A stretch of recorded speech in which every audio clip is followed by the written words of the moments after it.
अस्सलाम वालेकुम, welcome to A levels academy Islamabad. इस वीडियो के अंदर हमारे पास एक क्वेश्चन है एनुअल एग्ज़ाम का 2023 में ये कंडक्ट हुआ था। इसमें लिखा है what is the story hollow of the three hills से about societies treatment of women. ये एक स्टोरी है hollow of the three hills की, ठीक है, उसी का ही ये सवाल पूछ रहे हैं, ठीक है। वीडियो स्टार्ट करने से पहले आपकी स्क्रीन पे एक वीडियो प्ले हो रही है सामने ही, ये मेरा इंस्टाग्राम का अकाउंट है। जो भी स्टूडेंट मुझसे नोट्स खरीदना चाहता है तो मेरे इंस्टाग्राम के अकाउंट से ख़रीद सकता है। यही नोट्स जो आप अभी इस वीडियो में देख रहे हैं ये ख़रीद सकते हैं इंस्टाग्राम के अकाउंट के थ्रू। उसके साथ मेरा फेसबुक पेज है जहाँ पे मैं पास्ट पेपर्स चढ़ाती हूँ। ये जो सवाल यहाँ पे डाला गया है 2023 एनुअल का, इसी के ही पास्ट पेपर्स आपको सारे मेरे फेसबुक पेज में मिल जाएंगे। उसके साथ साथ जो मेरा ग्रुप भी मौजूद है, न्यू बनाया है, इसमें मैं डिफरेंट PDF चढ़ा रही हूँ, स्टूडेंट्स के लिखे हुए नोट्स PDF की शक्ल में, उसके साथ टीचर्स के लिखे नोट्स चढ़ा रही हूँ। सही है। उसके अलावा कोई लॉ की बुक होगी वो भी मैं इसी ग्रुप में डाल दूँगी। अब इस वीडियो को हम स्टार्ट करते हैं। वीडियो में पहले हम सवाल को समझ लेते हैं कि सवाल में वो पूछ क्या रहे हैं। सवाल में लिखा है what does the story hall of the three hills से about societies treatment of women. जो hall of the three hills की स्टोरी है उसके अंदर जो राइटर है वो किस तरह से एक वुमेन की ट्रीटमेंट के बारे में बता रहा है कि सोसाइटी जो है एक औरत को किस तरह से ट्रीट करता है, ठीक है। तो उसके बारे में आप हमें बताएं, ठीक है। ये आपसे पूछ रहे हैं कि जो औरत है उसको सोसाइटी किस तरह से ट्रीट करती है, किस तरह से उसको सोचती है, समझती है, ठीक है। तो वो सारा आपने इसमें लिखना है। अब यहाँ पे आप आंसर मेरा देख रहे हैं कि मैंने आंसर्स में हेडिंग्स डाली हुई हैं। आप चाहें तो अपने आंसर्स को विदाउट हेडिंग के साथ भी लिख सकते हैं और विद हेडिंग के साथ भी लिख सकते हैं। विद हेडिंग लिखने का फ़ायदा ये होता है कि आपके मार्क्स अच्छे आ जाते हैं। हेडिंग से ये भी जाहिर होता है कि आपको बहुत डीपली इस आंसर को कन्वे करना आता है, ठीक है। अब इस आंसर को हम स्टार्ट करते हैं स्टेप बाय स्टेप। पहला आपने पॉइंट डालना है women are expected to be perfect. In the story, the young woman leaves her home, her husband, and her child. Maybe she was unhappy or wanted freedom, but society does not try to understand her reason. Instead, she is seen as bad or evil just because she did not follow the rules made for women. Society believes women must always be loyal, loving, and self-sacrificing. तो हमने पहले point में ये बताना है कि जो औरत है उसको सोसाइटी परफेक्ट एक्सपेक्ट करती है, यानी कि उसमें कोई ख़राबी ना हो, वो परफेक्ट हो। और जो दुनिया ने और माशरे ने, सोसाइटी को उर्दू में हम माशरा कहते हैं, जो सोसाइटी है, जो माशरा है हमारा, वो एक्सपेक्ट करती है कि जो औरत है वो परफेक्ट हो, उसमें कोई ख़राबी ना हो, ठीक है। तो यहाँ पे यही बताया जा रहा है कि जो ये स्टोरी है वो ये जाहिर करता है कि जो ये औरत है वो अपनी फैमिली को छोड़ के चली गई, अपने घर को छोड़ के चली गई, यानी कि अपने हस्बैंड और अपने बच्चे को छोड़ के चली गई है। इसलिए छोड़ के गई है क्योंकि वो खुश नहीं थी अपनी ज़िंदगी से, उसको आज़ादी चाहिए थी। लेकिन सोसाइटी की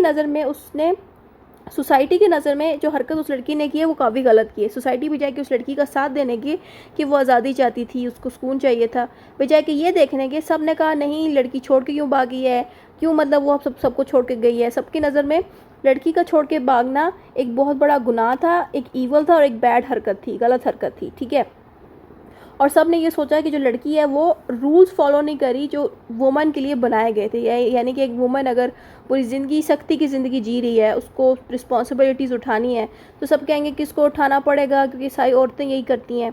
तो ये हमें सोसाइटी सिखाती है। लेकिन जो औरत है उसने सोसाइटी के ख़िलाफ़ जाके एक्शन लिया, अपनी फैमिली को छोड़ के चलेगी।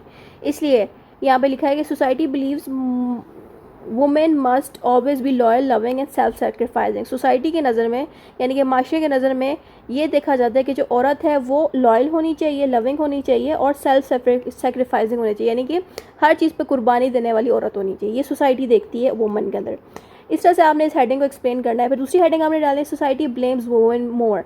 यहाँ पे कह रहे हैं कि जो सोसाइटी है वो औरत को ज़्यादा ब्लेम करती है मर्द के कंपेयरिंग, यानी कि अगर मर्द वही गुनाह करे, यानी कि घर छोड़ के जाए, कोई भी बंदा मर्द के लिए इतने एक्शंस नहीं लेगा। हर बंदा कहेगा ठीक है छोड़ के चला गया, कौन सी बड़ी बात होगी। लेकिन वही हरकत अगर औरत करेगी तो पूरा माशरा उसको बुरा भला कहता रहेगा। इसलिए यहाँ पे ये हेडिंग डाली है। अब हम इस हेडिंग के अंदर पढ़ते लिखना क्या है। इसमें लिखना है the woman is punished for leaving her family, her parents are sad and her husband is angry and her child dies. यहाँ पे क्या हुआ कि जो वुमन है उसको पनिश किया गया क्योंकि उसने अपनी फैमिली को छोड़ दिया। उसके जो पेरेंट्स थे उस लड़की के वो बहुत उदास हो गए, हस्बैंड जो था वो बहुत गुस्से में आ गया और जो बच्चा था उसके चले जाने पे मर ही गया, क्योंकि ऑब्वियसली उसका बच्चा बीमार था स्टोरी में। तो जब वो बीवी छोड़ के भाग जाती है, यानी कि मदर छोड़ के भाग जाती है बच्ची की, एंड पे वो बच्चा मर जाता है क्योंकि वो बीमारी से गुजर रहा था। She is blamed for all of this, यानी कि उसकी माँ बाप जो उदास है उसी की गलती भी उस लड़की की है। उसका हस्बैंड जो गुस्से में है वो भी उसी लड़की की वजह से, उसके बच्चा जो मर गया वो भी उसी की वजह से मर गया। यानी कि सोसाइटी हर चीज़ का ब्लेम, हर छोटे से बड़ा ब्लेम उस लड़की पे डाल रहा है। अब उसके माँ बाप सैड हैं, इस चीज़ का भी ब्लेम उस लड़की पे गया, हस्बैंड का भी और बच्चे का भी। सही है, सोसाइटी ने एक तरह से हर तरह का ही जिम्मेदार उस लड़की को ठहरा दिया जो छोड़ के भागी। But the story does not talk about the husband's faults और हाउ अदर ट्रीटेड हर। और आप इस स्टोरी में देखो कि स्टोरी में कोई भी बंदा ये नहीं कह रहा कि इसमें इसके हस्बैंड की भी गलती है। ज़ाहिर ही बात है, हर बंदा यही कह रहा है कि हस्बैंड को छोड़ के भाग गई, बीवी कितनी बुरी है उसकी, लेकिन कोई ये नहीं कह रहा कि उसके हस्बैंड ने उसको ट्रीट कैसे किया। अगर उसके हस्बैंड ने उसको अच्छा ट्रीट किया होता, उसका ख्याल रखा होता, तो शायद वो छोड़ के ना भागती। ठीक है, कोई भी बंदा लड़के के ऊपर, मर्द के ऊपर कोई इल्ज़ाम नहीं लगा रहा, हर बंदा औरत के ऊपर ही इल्ज़ाम लगा रहा है। It shows how women are often blamed more than men for family problems, even when they are not the only ones at fault. इससे हमें ये ज़ाहिर होता है कि जो औरत है उसको ज़्यादा ब्लेम किया जाता है, ज़्यादा उसी को ही कहा जाता है बजाय के मर्द के, क्योंकि मर्द जो मर्जी भी कर ले, हर बंदा के खैर है कोई बात नहीं। औरत अगर ज़रा सा भी कोई एक्शन ले ले, सोसाइटी के ख़िलाफ़ कुछ भी कर ले, तो हर चीज़ पे औरत को ही ब्लेम किया जाएगा। ठीक है, तो यहाँ पे कहते हैं कि अगर मर्द खुद भी जिम्मेदार हो ना कुछ गलत हरकत पे, तब भी मर्द को ब्लेम नहीं किया जाएगा। तो ये चीज़ हमें सोसाइटी सिखाती है कि हर चीज़ पे जिम्मेदार औरत को ठहराया जाता है, मर्द को नहीं ठहराया जाता। मर्द चाहे उसके ऊपर रिस्पॉन्सिबिलिटी भी हो, फिर भी कहेंगे कि नहीं मर्द की खैर है, हस्बैंड की खैर है, बीवी को ही सारी जिम्मेदारियाँ उठानी है, बीवी को ही सब कुछ करना है। ठीक है, तो ये वजह भी थी कि वो लड़की वो छोड़ के चली गई। अगर इसके हस्बैंड ने साथ दिया होता तो शायद वो इतना बड़ा कदम नहीं उठाती, ना ही वो छोड़ के भागती स्टोरी में। थर्ड हेडिंग आपने इसमें डालनी है, no second chance for women. औरतों को माशरे में सेकंड चांस नहीं दिया जाता। सेकंड चांस का मतलब ये है कि अगर वो छोड़ के चली गई है ना, तो उसको अगर वो वापस भी आ जाती है ना, तो माशरा का कितनी गंदी औरत है, अपनी बीवी को छोड़ के, अपने हस्बैंड को छोड़ के वो चली गई है, अपने बेटे को छोड़ के चली गई है। सब कहेंगे कि वो जो औरत है वो कितनी बुरी है, अपने हस्बैंड को छोड़ के चली गई। बेशक वो लड़की वापस आ जाती है अपने घर, तब भी कोई भी उसको कबूल नहीं करेगा। हस्बैंड भी उसको बुरा भला कहते रहेगा, माँ बाप भी कहते रहेंगे, और उसके आसपास जो लोग रह रहे हैं, सोसाइटी रह रही है, वो भी बुरा भला कहेगी। तो यहाँ पे कह रहे हैं कि उस औरत को सेकंड चांस नहीं दिया जाएगा, बेशक उसने गलत हरकत की। वही हरकत अगर उनके बेटे ने की होती, हस्बैंड ने की होती, वो छोड़ कर चला जाता, तो हर बंदा कहता है कोई बात नहीं, माफ़ कर दो, वापस आ गया। लेकिन वही चीज़ अगर बीवी कर रही है, उनकी बेटी कर रही है या माँ कर रही है, तो हर बंदा कहता नहीं क्यों किया इन्होंने, क्यों छोड़ के चले गए। तो ये चीज़ हमारी सोसाइटी में भी बहुत कॉमन है। The woman is in the story wants to know what happened to her family after she left. She feels guilty and sad. She meets an old witch to see the truth, but in the end, she is not given a second chance. She is judged and dies alone, which shows that women were not given the chance to fix their mistakes or start a new life. यहाँ पे हमें story में ये सिखाया गया कि जो औरत थी वो इतना दुखी थी, अपनी फैमिली को छोड़ के गिल्टी थी और दुखी थी, शर्मिंदा थी, कि वो एक चुड़ैल के पास चली गई ये जानने के लिए कि उसकी फैमिली किस कंडीशन में है। जब उसको ये पता चला, उस चुड़ैल के पास जाने के बाद ये पता चला कि जो उसकी फैमिली है और उसके आसपास के जो लोग हैं, वो उस औरत को दूसरा चांस नहीं देना चाह रहे। ठीक है, और इसी वजह से वो इतना दुखी होगी कि वो मर ही गई स्टोरी के अंदर। ठीक है, इससे हमें ये ज़ाहिर होता है कि जो माशरा है वो एक औरत को दोबारा चांस नहीं देती एक नई ज़िंदगी शुरू करने का। दूसरी हेडिंग आपने इसमें देनी है, वुमेन्स पेन इज़ इग्नोर्ड, यानी कि एक औरत के पेन को माशरा इग्नोर कर देता है। यानी कि जो हमारा माशरा है वो कभी भी इस चीज़ को एक्सेप्ट नहीं करेगा कि एक औरत तकलीफ़ से गुजरी है, बजाय के एक्सेप्ट करने की कि औरत तकलीफ़ से गुजरी, उल्टा कहेंगे कि औरत को तो तकलीफ़ से गुजरना चाहिए, यही तो औरत की निशानी है। हमारा माशरा हर तरह से औरत के खिलाफ ही कोई ना कोई बात करेगा। तो ये बात आपने लिखनी है, the woman is clearly in pain, she regrets what she did, but society does not care about her feelings, no one listens to her और helps her. She shows how women's emotions and struggles were often ignored in the past. यहाँ पे जो writer है उसने clearly दिखाया कि जो औरत है वो अपना पेन जाहिर कर रही है लोगों के सामने। ठीक है, लेकिन किसी भी इंसान ने, यानी कि जो सोसाइटी है, सोसाइटी के जो भी लोग हैं, वो कभी भी इसकी पेन की तरफ ध्यान नहीं देंगे, बल्कि ये देखेंगे कि इसने जो हरकत की, यानी कि छोड़ के गई है, अपनी रिस्पॉन्सिबिलिटी से भागी, ये बुरी है। बल्कि जहाँ सोसाइटी को चाहिए खड़े हों इसके लिए, कहें कि ये तकलीफ़ से गुजरी है, परेशानियों से गुजरी है, कोई नहीं कहेगा, हर बंदा इसके ख़िलाफ़ ही खड़ा होगा, और कोई भी बंदा इसकी बात सुनने को तैयार नहीं था। इसलिए इसे जब छोड़ के गई तो सोसाइटी सिर्फ इसके ख़िलाफ़ ही बात करेगी, कभी भी इसके फेवर में बात नहीं करेगी। इससे साफ ज़ाहिर होता है कि पास में किस तरह से औरतों को स्ट्रगल से गुजरना पड़ता था, उनके इमोशंस को कोई देखता नहीं था, हर बंदा उनके इमोशंस को इग्नोर करता था, कहता था ठीक है पेन से गुजर गई तो कौन सी बड़ी बात है। तो इस तरह से सोसाइटी औरतों को डील करती है। दूसरी हेडिंग हमने डालनी है, women suffers silently. The woman does not speak much, she suffers quietly.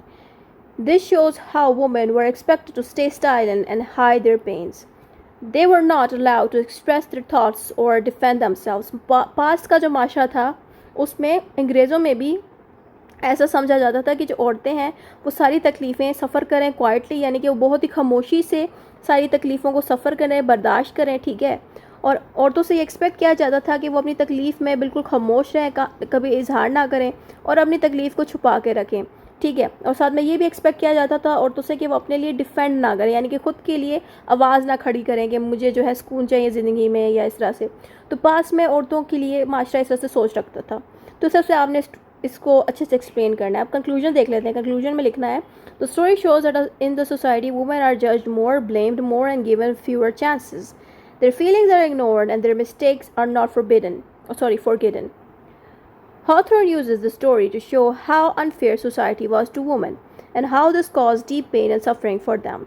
यहाँ पे स्टोरी को आपने जितना कुछ भी अपने ऊपर लिखा है ना, उसको आपने छोटा करके दोबारा कंक्लूजन में लिख देना है और कहना है कि जो ये स्टोरी है वो हमें सोसाइटी के बारे में बताती है कि सोसाइटी जो है औरतों को जज ज़्यादा करती है मर्द के कंपेयरिंग, उनको ब्लेम भी ज़्यादा करती है, यानी उन पर इल्ज़ाम ज़्यादा लगाती है, और साथ में उन औरतों को चांसेस भी कम दिए जाते हैं अगर वो गलती कर लें, ठीक है।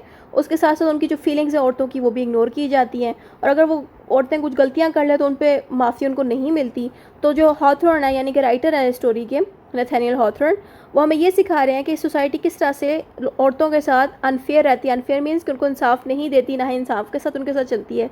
और इसी की स्टोरी की वजह से हमें ये पता चलता है कि किस तरह से औरतों के ऊपर जो जुल्म होते हैं वो कितनी पेनफुल जुल्म होते हैं, और उन जुल्म की वजह से कितना वो तकलीफ़ों से औरतें गुजरती हैं, सफरिंग से गुजरती हैं, ठीक है। तो ये सारा हमें स्टोरी में सिखाया गया, बस इतना ही आपने लिखना था। Thank you for watching. और दूसरे क्वेश्चंस देखने के लिए आपकी स्क्रीन पे एक प्लेलिस्ट शो हो रही है, इस पर जब आप क्लिक करेंगे तो जितने भी क्वेश्चंस हैं स्टोरी पे, थीम्स हैं और जो कुछ भी है वो सारा आपको मिल जाएगा। Don't forget to subscribe and keep supporting.